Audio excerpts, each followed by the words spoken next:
अस्सलामु अलैकुम वरहमतुल्लाहि वबरकातुहू। दोस्तों, आपने कहावत सुनी होगी, धोबी का कुत्ता घर का न घाट का। शायद ऐसी ही कहावत है, धोबी का कुत्ता घर का न घाट का। मैंने भी बचपन से सुना था, लेकिन समझ में नहीं आती थी, मगर अब समझ में आ गई। जी हाँ, आप जानते हैं कि एक शख्स है जितेंद्र नारायण त्यागी, जो पहले वसीम रिजवी था।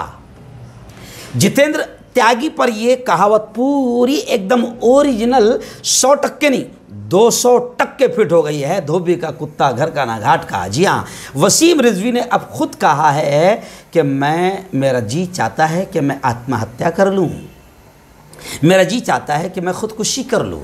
और क्यों?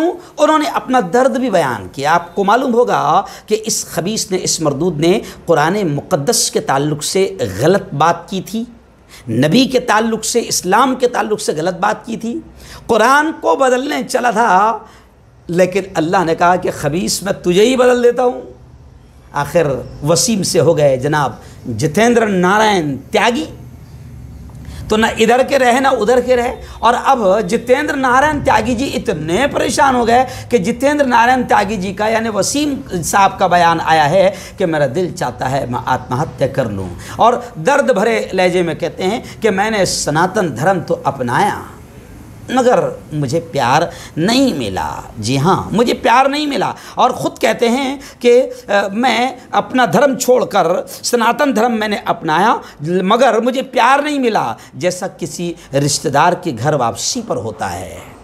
तो इसलिए मैंने कहा कि धोबी का कुत्ता न घर का न घाट का। फिर आगे वो ख़ुद लिखते हैं कि मैं डिप्रेशन में हूँ और हो सकता है कि दुश्मनों के हाथों मैं मारा जाऊं, क्योंकि मेरे मारने की कोशिश की जा रही है और मुझ पर फ़िदाइन का हमला हो सकता है। तो मैं चाह रहा हूं कि मैं अपनी ज़िंदगी ख़ुद ख़त्म कर लूं। और उसने आगे मज़ीद कहा कि मैं सनातन धर्म में हूं और मरते दम तक सनातनी रहूँगा। मगर मुझे हंसी ये आ रही है कि जिसके गोद में बैठा था वो गोद अब नज़र नहीं आ रही है।